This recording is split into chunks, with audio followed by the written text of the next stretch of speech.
प्रेक्षकांनो, मालिका आता खूपच छान वळणाप्रती आले. महिपतला अटक झाली आहे. हो, नागराज आणि प्रिया त्याला आता सोडून गेलेले आहेत आणि त्यानंतर महिपतला आता इकडे अटक झाली आणि प्रेक्षकांनो, मालिका आता इकडे खूपच रंजक वळणावरती आले. कारण महिपतला ज्या वेळेला कोर्टामध्ये हजर केले, महिपतने स्वतःचा बचाव करण्यासाठी प्रेक्षकांनो आता जी काही थेरी सगळ्यांच्या समोर मांडलेली आहे, त्या थेरीमुळे सगळ्यांचेच डोळे उघडलेत. प्रियाच्या सत्य समोर आलाय, नागराजचा सत्य समोर आलाय. एका कोर्टाच्या केसने सगळी समीकरण बदलून टाकली आहेत. नक्की काय घडले सगळं पाहू प्रेक्षकांनो. या दोघांनी तर आता त्याला असं वाटतं की आपण त्याला औषध दिलं गुंगीचा आणि स्प्रे मारून तो बेशुद्ध झालाय. पण महिपत मात्र आता एकदम भयंकर आहे. महिपत या सगळ्यामध्ये आता पूर्णपणे एकदम माजोडा आहे. त्यांनी बरोबर आपला श्वासच बंद करून ठेवला होता, जेणेकरून नाकातोंडात काही जायला नको. मग ते लोक गेल्यावरती महिपत तिकडून निघायचा प्रयत्न करतोय. पण त्याच वेळेला ज्या वेळेला अर्जुन आणि आता यांची भेट झाली, अर्जुनने रविराजांना सगळं सत्य सांगितलंय. प्रेक्षकांनो, ज्या वेळेला अर्जुनने रविराजांना सगळं सत्य सांगितलेलं आहे आणि त्याच वेळेला खूप मोठा धक्का रविराजांना बसलेला आहे. रविराज आता इकडे चांगलेच हादरलेले आहेत आणि त्यानंतर रविराजांना अर्जुन सांगायला लागतोय, आपण काहीही केलं ना तरी सुद्धा लवकरात लवकर म्हणजे काम केलं पाहिजे की आपण या सगळ्यामध्ये आता महिपतला ट्रॅकरवरती पकडला पाहिजे. त्याचा मोबाईल तर त्याच्याकडे असणार आहे ना, याचाच ट्रॅकिंग लावला पाहिजे. यावरती रविराज म्हणतात, ठीक आहे, मी माझी टीम कामाला लावतो आणि काही झाला तरी सुद्धा हा ट्रॅकर जोपर्यंत आपल्याला करत नाहीये ना, त्या ट्रॅकरला आता कोणत्याही परिस्थितीमध्ये हे करायचं नाही. असं म्हणत रविराजांनी लगेचच लीड घेतले आणि अर्जुनला फोन करून ताबडतोब सांगितलेलं आहे की काही झालं तरी सुद्धा आपण हा ट्रॅकर लावलेला आहे आणि या सगळ्यामध्ये महिपत कुठे आहे ते पण सांगितलेलं आहे. प्रेक्षकांनो, महिपतचा पत्ता ज्या वेळेला अर्जुनला सापडलाय, त्यावेळेला प्रेक्षकांनो अर्जुनने आता मात्र खूपच मोठा गहजब केलेला आहे. अर्जुन ताबडतोब त्या ठिकाणी पोहोचलेला आहे आणि आता त्याला पकडण्यासाठी खूप मोठा ट्रॅप सुद्धा रचण्यात आलाय. पण नेमका प्रेक्षकांनो गडबड अशी झालेली आहे की महिपत ऑलरेडी तिकडून आता निघून आलेला आहे. ज्या वेळेला महिपत ऑलरेडी तिकडून निघालाय, अर्जुन आणि सायली बरोबर त्याच वेळेमध्ये प्रेक्षकांनो तिकडे पोहोचलेले आहेत. अर्जुन आणि सायली त्याच वेळेला पोहोचल्या कारणाने खूप मोठी आता घटना अशी समोर आली की त्यांना पळणारा महिपत दिसलाय आणि त्यांनी पळणाऱ्या महिपतला प्रेक्षकांनो आता इकडे बरोबर रीतीने ट्रॅप केलेला आहे. महिपतला त्यांनी ट्रॅप केलाय आणि पकडलेला आहे. महिपत सांगतोय, तसंही मी इथून बाहेर पडणारच होतो. प्रेक्षकांनो, अर्जुन ताबडतोब महिपतला घेऊन आता पोलीस स्टेशनला गेलाय. पण महिपतच्या चेहऱ्यावरचा एक बेदरकारपणा हा ज्या वेळेला अर्जुनने पाहिलाय, त्यावेळेला कुठेतरी अर्जुनला काहीतरी गडबड आहे या गोष्टीचा अंदाज आलेला आहे आणि तो आता विचार करतोय, नाही काहीतरी गडबड आहे, मला आता सिनियरशी बोलायला पाहिजे. फायनली रविराजांना अर्जुनने सांगितलंय की मी आता महिपतला अडकवून ठेवलेला आहे आणि महिपतला अडकवून ताबडतोब आता उद्याचीच डेट घेतली केसची. आपल्याकडे पुरावा म्हणून हे आहे की आपण व्हिडिओ केलेला आहे ना महिपतचा. ज्या वेळेला त्याने आपला गुन्हा कबूल केलेला आहे, तो व्हिडिओ महिपतचा माझ्याकडे सेव्ह आहे आणि तोच व्हिडिओ आता इकडे आपण दाखवायचा आहे पुरावा म्हणून. असं म्हटल्यावरती प्रेक्षकांनो रविराज सांगायला लागतात, ठीक आहे, पुरावा म्हणून तोच व्हिडिओ आता आपण दाखवायचा आहे. पण एक गोष्ट लक्षात घे, ज्युनियर म्हणजे काहीही झाला तरी महिपतला शिक्षा तर व्हायला पाहिजे. पण महिपतच्या सोबतीने जो कोणी साथीदार आहे त्याला शिक्षा होणं जास्त गरजेचं आहे. काय वाटतं या तुला यावरती? लगेचच आता इकडे सांगायला लागतोय अर्जुन, हो, मला तुझ्या म्हणणं परफेक्ट पडपड म्हणजे तुझ्या म्हणणं मला परफेक्ट पटतंय. काही झालं तरी सुद्धा आपल्याला लवकरात लवकर ही शिक्षा द्यायलाच पाहिजे. उद्याचीच केस घ्यायची आहे. तोपर्यंत इकडे आता लगेचच सुमन सगळी गोष्ट सांगायला लागते. सुमन प्रेक्षकांनो सांगायला लागते की मला भाऊजी तुम्हाला काहीतरी सांगायचे आहे. यावरती रविराज सांगायला लागतात, सुमन कशाबद्दल बोलतेस तू? यावरती सुमन म्हणते, भाऊजी मी आतापर्यंत गप्प बसले होते, पण आता महिपत पकडला गेलाय म्हणून मला तुम्हाला सत्य सांगायचं आहे. काहीही झालं ना तरी सुद्धा सगळ्यात महत्वाची गोष्ट म्हणजे महिपतच्या सोबतीने हे सुद्धा आहेत. हे महिपतचे साथीदार आहेत. हे महिपतचे साथीदार असून आता हे ना मुळातच आता महिपतच्या सोबतीने आहेत आणि हे महिपतला मदत करतायत असं म्हणतात. तिने आता प्रेक्षकांना सांगितल्यावरती लगेचच रविराजन महिपतला इकडे तर नागराजला बोलावले. नागराजला बोलावल्यावरती ताबडतोब आता इकडे तो सांगत आहे की म्हणजे काही झालं तरी नागराज, एक गोष्ट लक्षात ठेव, तू अजूनही महिपतच्या सोबत आहेस का? नागराज म्हणतो नाही. यावरती मग आता लगेचच तो सांगायला लागतो, हे बघ, महिपत पकडला गेला आहे आणि त्यामुळे एक गोष्ट लक्षात ठेवायची, आता जे काही सत्य समोर येईल ना, तुला सामोरं जावंच लागणार.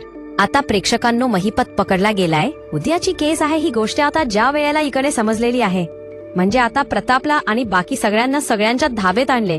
म्हणजे महिपतने आता नक्की काय गडबड करतोय, किंवा महिपत या सगळ्यामध्ये काही झालं तरी सुद्धा काय हे करण्याचा प्रयत्न करतोय, हे सगळेजण आता विचारात आहेत. पण त्याच वेळेला आता इकडे अर्जुन सांगतोय, अश्विन, तू आणि बाकी सगळ्यांनी कोर्टामध्ये यायचं आहे. काही झालं तरी सुद्धा मला आता या सगळ्यामध्ये तुम्ही सगळेच जण कोर्टात हवे आहात. असं म्हटल्यावरती दुसऱ्या दिवशी आता इकडे प्रिया म्हणते, मी ऐकल्या महिपत पकडला गेलाय, सगळेजण कोर्टात जायला निघालेत. प्रेक्षकांनो, आता इकडे खूप मोठा घापोप झालेला आहे आणि त्याच वेळेला आता इकडे लगेचच प्रिया घाबरलेली आहे. कोर्टामध्ये दिवस उजाडलाय, महिपतला आणण्यात आलेला आहे. महिपत खूपच रागारागामध्ये आहे आणि त्यावेळेला महिपत विचार करतोय, मी तर आता अडकलो गेलोय, पण नागराज शेठ आणि आता प्रिया, तू चिचुंद्री, तुला तर आता इकडे सोडणारच नाहीये. मी तर अडकलोय, पण मी माझ्यावरून सगळा फोकस हलवणार आणि त्यानंतर मग आता तुम्हाला कशा कशा पद्धतीने हे सगळं करायला लावणार हे मात्र आता नक्कीच कळणार आहे. असं म्हणत असताना तो आता सायलीला पण खुन्नस देतोय. ही आणि हा अर्जुन सुभेदार यांना जोपर्यंत धडा शिकवत नाहीये ना, तोपर्यंत मी यांना सोडणार पण नाही. प्रेक्षकांनो, त्याच्या डोक्यामध्ये अनेक गोष्टी चाललेल्या आहेत. काय नक्की करायचं, काय नाही करायचं, या गोष्टी त्याला आता खूपच त्रासदायक होत आहेत. तोपर्यंत आता केस सुरू झाली. अर्जुनने आता सांगितलेलं आहे की महिपत शिकरे यांनी यांचा गुन्हा कबूल केलाय आणि मी कोर्टासमोर खूप मोठा पुरावा सुद्धा सादर करतोय. ज्या वेळेला आम्ही ट्रॅप रचला होता त्यावेळेला महिपत शिकरेंनी त्यांचा गुन्हा कबूल केलाय आणि त्यांनीच सांगितलेला आहे की 25 वर्षांपूर्वी जो काही अपघात झालेला आहे तो अपघात महिपत शिकरेंनीच केलेला आहे. महिपत सांगतोय, नाही, हे सगळं खोटं आहे. हल्ली काय AI वरती सगळं करता येतात. हा व्हिडिओ तसाच आहे. मी का तिकडे जाईन, मी का हे सगळं करीन. यावरती अर्जुन म्हणतो, मग ज्या वेळेला पोलिसांना बघण्यात तुम्ही पडून का गेलात? मी कुठे पोलीस बघून पडून गेलो? सांगावं पोलिसांनी की मला पकडलं होतं त्यांनी. अहो, मी तर माझ्या मित्राच्या मुलाच्या लग्नाला गेलो होतो तुळजापूरला. अहो, तुम्हाला पाहिजे असेल तर विचारा त्यांना फोन करून. पडून जायचा काही प्रश्नच येत नाहीये. मी तुळजापुरात होतो, बघा तुम्ही. महिपत आधी आपला बचाव करण्याचा पुरेपूर प्रयत्न करतोय. त्यानंतर अर्जुन सांगतो, आधी सगळ्यात ही क्लिप ऐकून घ्यावी. त्यानंतर मग ती जंगलामधली क्लिप, ज्याच्यामध्ये महिपतने प्रतिमाला सांगितलेलं आहे की मी तूच म्हणजे तुला 22 वर्षांपूर्वी सुद्धा मारण्यात आलं होतं, ते मीच केलं होतं आणि त्यानंतर मग आता मीच हे केलेलं आहे. त्यावरती लगेचच आता इकडे महिपत सांगतो, आता सुद्धा तुला मीच मारणार. आणि असं म्हणतात त्याने त्याचा गुन्हा कबूल केलाय आणि तिकडे प्रतिमा पण आहे. यावरती आता अर्जुन सांगायला लागतो, याच्यामध्ये स्वतः रविराज किल्लेदार यांची पत्नी आहे, माझी बायको आहे आणि आता महिपत शिकरे आहे आणि अजून सुद्धा लोक आहेत आणि म्हणून मला आता एवढं सांगायचं आहे की हा AIचा व्हिडिओ नाही, हे सुद्धा सांगण्याचा मी एक्सपर्टला बोलवू शकतो. आता कोणत्याही प्रकारे तुम्ही बचाव करू शकत नाही स्वतःचा, किंवा तुम्ही या सगळ्यामध्ये आता वाचू शकतच नाहीत.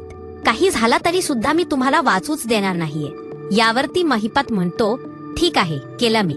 यावरती अर्जुन म्हणतो, इतकंच बोलून चालणार नाहीये, तर आता तुम्ही स्वतः सिद्ध करा की हे सगळं तुम्हाला कुणी करायला सांगितलं होतं. हे सगळे करण्यासाठी आता कुणी हे सांगितलं होतं. असं म्हटल्यावर लगेचच आता इकडे तो सांगायला लागतो, कुणी म्हणजे काय, दिली होती सुपारी मला, ती सुपारी फक्त मी केली. यावरती तो म्हणतो, सांगा तरी तुम्हाला सुपारी कुणी दिली. यावरती आता इकडे महिपत काही बोलत नाही. अर्जुन सांगायला लागतो, मिलॉर्ड, जर का हे सगळ्या पद्धतीने हा बनाव करण्यात आलेला आहे तर याच्यामध्ये आता महिपत शिकरे हे खोटं बोलत आहेत.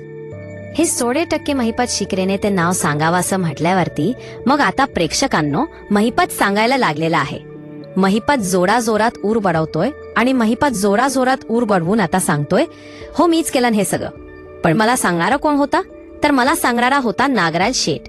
नागराज शेठना आपल्या भावाला संपवायचं होतं आणि त्याचमुळे प्रॉपर्टीच्या हव्यासा पोटी आता नागराज शेठने हे केलेले आहे. आता मात्र रविराजांना धक्का बसतोय. रविराज म्हणतात, हे सगळं खोटं आहे, माझा भाव असं काही करूच शकत नाहीये. प्रेक्षकांनो, रविराजांना आपल्या भावावरती किती तो विश्वास आहे आणि किती प्रेम आहे त्यानंतर मग आता इकडे अश्विन पण घाबरलाय. सगळ्यांनाच धक्का बसलाय. प्रिया हादरली.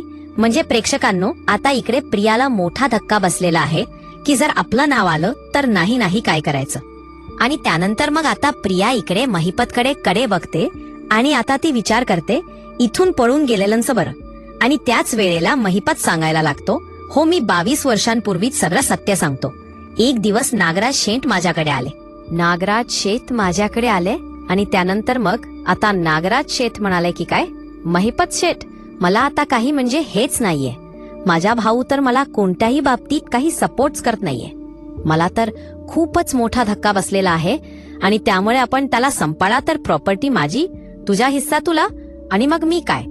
मी त्यावेळेला काय गुंडबिंड नव्हतो. या नागराज शेठनी मला आता गुंड बनवला. या नागराज शेठनी माझा आता फायदा घेतला.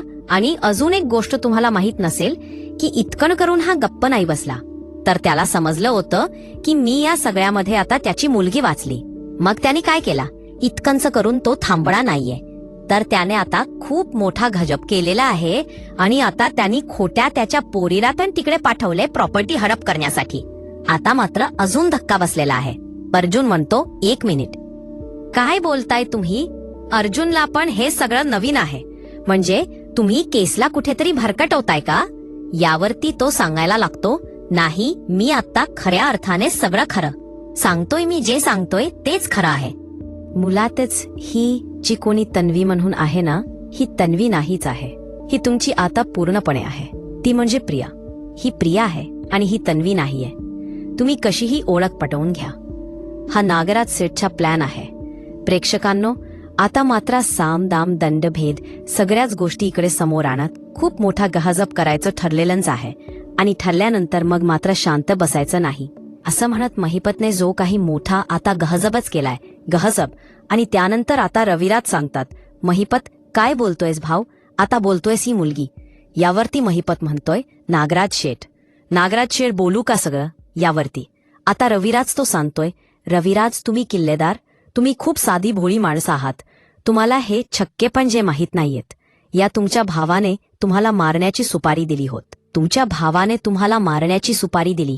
आणि त्यानंतर मग आता त्याने मला सांगितलं की काही झाला तरी सुद्धा यांना तर मारायचं आहेच, पण ही मुलगी सुद्धा खोटी आहे. पाठवून हिच्या नावावर ही सगळी प्रॉपर्टी करून घ्यायची. हिच्या नावावरती प्रॉपर्टी करायची आणि त्यानंतर मग काय तिच्या नावावरती प्रॉपर्टी करून ती आता आपल्या नावावरती ही काय खोडारडीच आहे. एक एक करत सगळ्याच गोष्टी समोर आल्यात. सगळ्यात धक्का बसलाय तो म्हणजे अश्विनला. त्यानंतर प्रियाता अश्विन आता धावत गेलाय कोर्टामध्ये. काय बोलताय तुम्ही, काय खोटं बोलताय तुम्ही, असं का सगळं बोलताय, हे खोटं आहे. ती माझी बायको आहे, तुम्ही खोटं बोलताय. यावरती तो सांगतो, जा तुम्हाला काय करायचं DNA टेस्ट ते करा जा. यावरती आता मात्र मोठाच गहजब होत आहे. सगळ्याच गोष्टी आता अशा पद्धतीने समोर आलेल्या आहेत प्रेक्षकांनो. आणि त्यानंतर मालिकेमध्ये खूप मोठा गहजब झालाय. सगळ्याच गोष्टी उलगडीला आल्यावरती आता प्रिया नागराज यांची काय अवस्था होणार पाहायला फारच रंजक.